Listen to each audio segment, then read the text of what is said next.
Taong 1945, sa gitna ng kalmadong karagatan, tila isang normal na hating gabi lamang yon para sa mga crew members na naglalakbay, lulan ng USS Indianapolis papuntang Leyte sa Pilipinas. Nang maya-maya lang ay biglang may malakas na pagsabog na yumanig sa buong barko.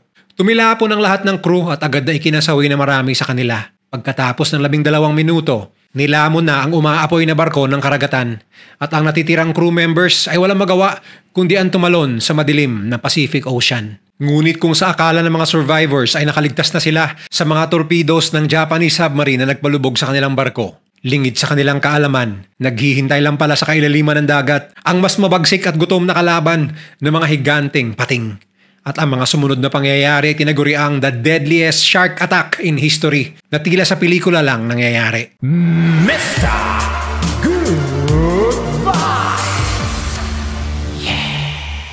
November 7, 1931, unang nasaksihan ng mundo ang paglayag ng isa sa pinakatampok na asset ng US Navy noon, ang heavy cruiser na USS Indianapolis na isang malaking warship. Dinisenyo ito upang maging tampok na armas ng US Navy laban sa kanilang mga katunggali sa giyera sa karagatan. Bukod sa siyam na 55 caliber Mark 9 guns na nakapalibot sa iba't ibang parte ng barko, mayroon rin itong 8 anti-aircraft guns. Sa makatuwid, kaya ng USS Indianapolis na dumepensa o maglunsad ng opensiba na mag-isa kahit na gaano man kabigat at karami ang puwersa na dala ng kanyang mga kalaban. Ngunit lingid sa kaalaman ng crew, gaano man kalakas ang firepower na kanilang barko, ay ibang klaseng laban pala ang kanilang kakaharapin kinalaunan. Noong February 20, 1942, ilang buwan lamang matapos ang pag-atake ng mga Hapon sa Pearl Harbor, naatasan ng USS Indianapolis na sumama sa Task Force 11 para sa isang misyon, ang mag-escort ng isang aircraft carrier na may pangalang Lexington habang naglalayag ang Task Force 11 sa Pacific Ocean patungong Papua New Guinea. 18 Japanese bomber planes ang biglaang nagpaulan ng bala sa naturang unit sa pangunguna ng USS Indianapolis. 16 sa 18 mga bomber planes ang napatumba ng US forces.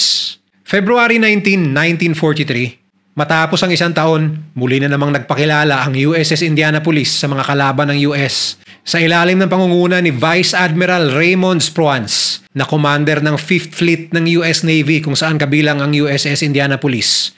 Naglayag ang naturang unit papuntang Attu Island, isang isla sa pinakadulong bahagi ng Alaska na pinamumugaran ng mga Hapon. Ang misyon ay pigilin ng mga Japanese forces na mag-supply at magpatibay ng kanilang mga puwersa sa naturang rehiyon. Kinagabihan, isa sa mga tauhan ni Vice Admiral Raymond ang nag-report sa kanila na mayroong namataang isang Japanese cargo ship na malapit sa kanilang dadaanan na may pangalang Akagani Maru. Mula sa kanilang obserbasyon, ang Akagani Maru ay puno ng mga bala, pampasabog, medical supplies at mismong mga Japanese soldiers na naglalayong palakasin pa ang puwersa ng Japanese forces sa Attu Island. Walang sinayang na panahon, agad na inutusan ni Vice Admiral Raymond na humiwalay sandali sa kurso ng 5th Fleet at habulin ng Japanese cargo ship. Nang makakuha ng sapat na distansya, nagpaulan muli ang matataas na kalibre ng baril mula sa USS Indianapolis, dahilan upang mapuruhan, masunog at tuluyang masira ang Akagani Maru. At mula sa insidenteng ito, pinatunayan lamang lalo ng USS Indianapolis na ang naturang sasakyang pandigma ay isa sa pinakatampok, pinakamalakas at pinakamahalagang asset ng US Navy noong World War II. Pagpasok ng January 1945, muling nagpakita ng lakas ang USS Indianapolis nang isinama ito sa hanay ng mga sasakyang pandigma na may misyong mag-launch ng full-scale attack sa Japan. Sa sandaling makapasok ang US forces sa teritoryo ng Japan, isang malawakang palitan ng putok at pagsabog ang sumiklab at gaya ng inaasahan, nagpakawala ng lahat ng maibubuga ang USS Indianapolis upang tuluyang magapi ang mga Hapon. Matapos ang marahas na palitan, 49 na mga US aircrafts ang tuluyang nasira. Ngunit para sa hanay ng mga Hapon, 499 na aircrafts kasama ang isang aircraft carrier, 6 na mga barkong pandigma at marami pang mga military assets ng Japan ang napulbos ng US forces sa ginawa nilang full-scale na pag-atake sa pangunguna ng USS Indianapolis. Bagamat maaaring ituring na malaking tagumpay ito para sa panig ng US Navy, naging mitsa naman ito ng malagim na sasapitin ng USS Indianapolis 5 buwan lamang sa hinaharap. Isang Japanese bomber plane na may pangalang Nakajima Ki-43 ang matagumpay na umatake at nakapag-release ng pampasabog bago pa man tuluyang mag-crash ang eroplano. Ang bomba ay nagdulot ng malaking pinsala sa deck ng barko hanggang sa mga fuel tanks nito. Bagamat matagumpay namang naipadala ang USS Indianapolis sa Mare Island Naval Shipyard sa San Francisco para kumpunihin, siyam namang magigiting na sundalo ang nasawi mula sa pambobombang yon. Matapos ang mga major repairs noong July 1945, nautusan ng USS Indianapolis na magdala ng mga mahalagang piyesa sa isang top secret na lokasyon upang makumpleto ang atomic bomb na gagamitin ng US laban sa Japan. At mula roon, July 28, 1945, nakatakdang dumaong sa Leyte sa Pilipinas ang USS Indianapolis upang makareceive ng ilang mga final na training at instructions sa mga crew bago pa tuluyang tumungo sa Okinawa upang maging parte ng Task Force 95 na naglalayong tapusin ang giyera sa bandang Pasipiko. Ngunit walang malay ang mga crew ng barko na may nagbabadyang panganib pala na naghihintay sa kanila sa mga darating na araw. July 30, 1945, 12 a.m. habang patungo ang USS Indianapolis at kabuuan ng crew nito sa Pilipinas. Mabilis na binabagtas ng sasakyang pandagat ang karagatan mula Guam patungong Leyte. Kalmado at tahimik ang kapaligiran. Para naman sa mga crew na nakatoka pang gabi, walang ni isang senyales ng Japanese aircraft o Japanese battleships ang namamataan. Bagamat iniisip ng kabuuan ng crew ng USS Indianapolis na tila literal na smooth sailing ang kanilang papunta sa Pilipinas, isang kakulangan ang magtutulak sa kanila sa tiyak na kapahamakan. Bagamat armado ng pinakamalakas na baril at pampasabog ang USS Indianapolis, walang naka-attach na sonar o sound navigation and ranging sa warship. Dahilan upang literal na maging bulag at bingi ang USS Indianapolis pagdating sa underwater intelligence. At ito nga ang tila naging tsansa ng mga Hapon upang gumante sa pinsalang kanilang inaabot mula sa tampok na warship ng US Navy. Bandang 12:50 ng madaling araw, dalawang torpedoes mula sa Japanese I-58 submarine ang literal na nagpatiklop sa USS Indianapolis sa starboard side nito. Biglang yumanig ang mundo ng mga crew ng barko. Mabilis na napalitan ang kalmado at tahimik nilang gabi ng sunod-sunod na pagsabog at pagyanig. Ilang sandali lang, matapos makatanggap ng direktang hit ang USS Indianapolis, marami sa mga crew ang agad na pumanaw, dala ng mga malalakas na pagsabog. Ilang mga sailors din ang napatilapon palabas ng USS Indianapolis dala ng impact ng torpedoes. Dahil sa pinsalang natamo, nawala ng kuryente ang kabuuan ng warship dahilan upang hindi makahingi ng tulong ang kapitan ng barko. Hindi rin magkaugaga sa dilim ang mga natitirang crew members ng Indianapolis sa kung ano ang dapat nilang unahin, ang sarili nilang masalba o ang kasamahan nilang malubhang injured sa loob at labas ng barko. Bukod sa mabilis na pagkalat ng apoy sa loob ng USS Indianapolis, mabilis rin ang paglubog ng dating mighty warship na ipinagyayabang ng US Navy. Bukod pa riyan, ang bigat ng kanyang mga dalang armas at bala na dumagdag pa sa mas malalaking pagsabog at apoy. Dahil dito, wala nang nagawa ang crew ng naturang barko kundi kunin ang mga life vest at tumalon sa malamig na tubig ng karagatang Pasipiko. Ngunit hindi lamang temperatura ng tubig ang kailangan nilang isipin, kumakalat din ang langis na tumatagas mula sa barko. Dahil dito, lahat ng mga crewmen na palutang-lutang ay mabilis na lumangoy palayo sa area kung saan kumakalat ang tumagas na langis. Matapos lamang ang 12 minuto, tuluyan ng lumubog ang USS Indianapolis na nakakalahati pa lang ang kurso nito papuntang Pilipinas. Sa loob ng 12 minutong yon, nakapag-send pa ng distress signal ang ibang crew sa US Navy. Ngunit sa di malamang dahilan, hindi sineryoso ng Navy ang natanggap nilang signal. Kahit na hindi nakarating sa scheduled na oras ang barko sa Pilipinas nung araw ding yon, ay wala man lamang na alarma at naghanap nito. Mayroong kabuuang 1,195 na katao ang lulan ng USS Indianapolis. Ngunit 900 lamang ang natira at nagpalutang-lutang sa karagatan. Ang 300 na nawawala ay marahil nasawi sa biglaang pagsabog ng torpedoes na nagpalubog sa barkong kanilang sinasakyan. Sa puntong ito, ang mga crew members na nagpalutang-lutang sa karagatan ay nagporma ng isang malaking grupo at naghawak-hawak ng kamay upang mas lalong tumaas ang tsansa nilang mag-survive habang iniisip na mayroong tulong na paparating para isalba sila sa tiyak na kapahamakan. Ngunit bago pa man sila makaisip ng konkretong plano, unti-unti na ring nagsisipaglutangan ang mga bangkay ng kanilang mga kasamahan sa tubig. Dahilan upang umagos ang dugo ng mga yon sa area kung saan sila nagpalutang-lutang. Dahil dito, Iisa ang nasa isip ng mga crew members sa kung ano ang maaring sapitin ng kanilang grupo sa gitna ng karagatan. At yun ay magiging midnight snack sila ng mga pating na hitik ang bilang sa lugar na yun ng Pacific Ocean. At hindi nga sila nagkamali.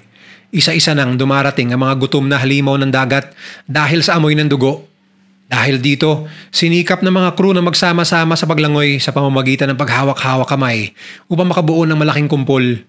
Ngunit di maiiwasang may paisa-isang nahihiwalay na crew dahil sa malakas na current at alon na agad-agad ginagawang snacks ng mga gutom na pating. Ayon sa ibang survivors, naririnig nila ang bawat sigaw at hampas ng tubig sa tuwing may kasamahan silang hinihila pababa ng mga dambuhalang halimaw ng dagat at tanging life vest na lamang ang lumulutang pabalik sa itaas. Sa pagputok ng bukang liwayway, tumambad sa mga crew ng USS Indianapolis ang mga debris na nakakalat sa kanilang paligid.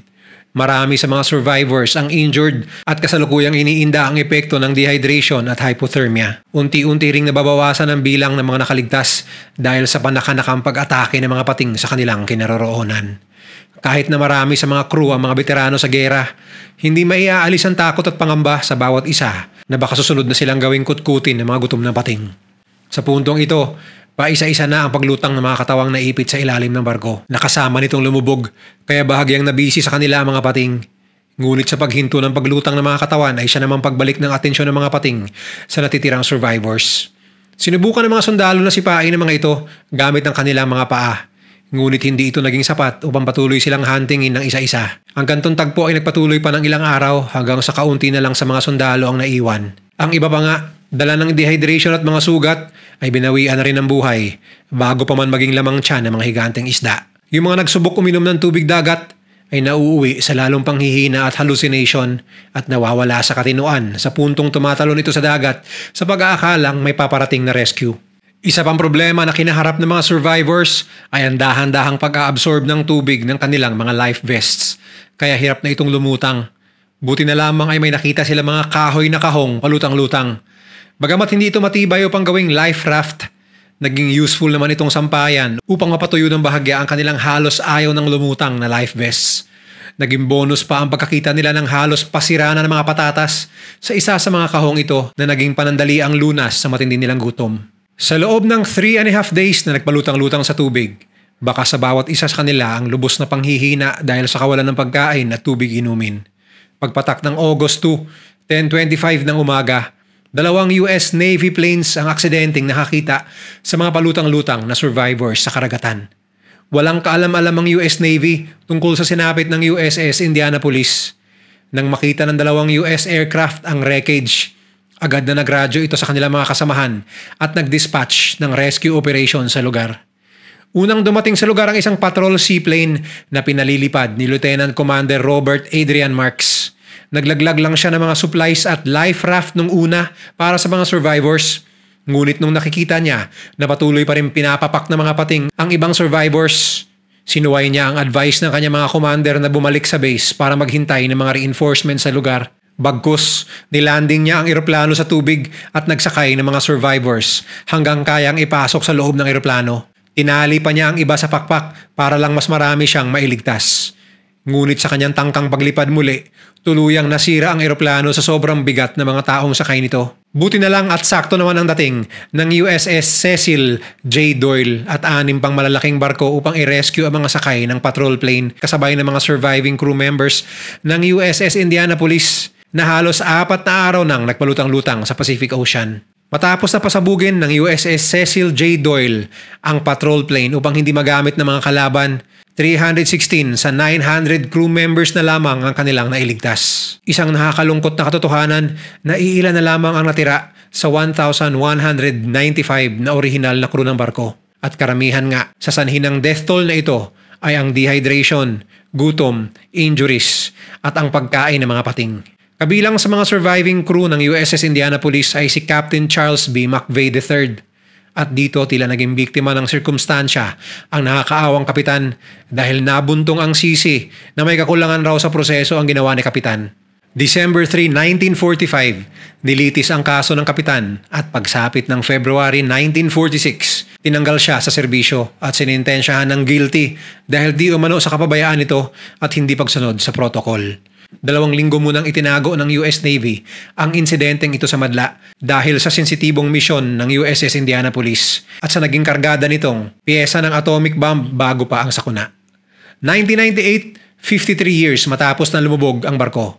Nagsalita ang mga survivors ng Indianapolis na walang ginawang mali si Captain McVeigh III. Dahil dito, isang congressman noon na si Congressman Joe Scarborough ang nagpasa ng resolusyon na buksan muli sa korte ang kaso at linisin ang pangalan ng yumaong magiting na kapitan. Kaya naman noong 2001, sa ilalim ng kapangyarihan ng dating US President na si Bill Clinton, nagpasa ang White House ng isang memorandum kung saan inabsuelto ang kapitan sa lahat ng itinarak sa kanyang aligasyon na nakasulat sa kanyang naval records patungkol sa nangyari sa USS Indianapolis. Ang sakunang ito ay naging paksa ng maraming libro, documentaries at pelikula na pinamagatang USS Indianapolis Men of Courage na pinagbidahan ni Nicolas Cage bilang si Captain McVeigh III at pinalabas noong 2016. Kung nag-enjoy ka sa video na ito, i-share mo naman sa iba at mag-subscribe ka na rin. Huwag kalimutang panoorin yung mga videos na nasa kanan para lalo pang maubos ang oras mo.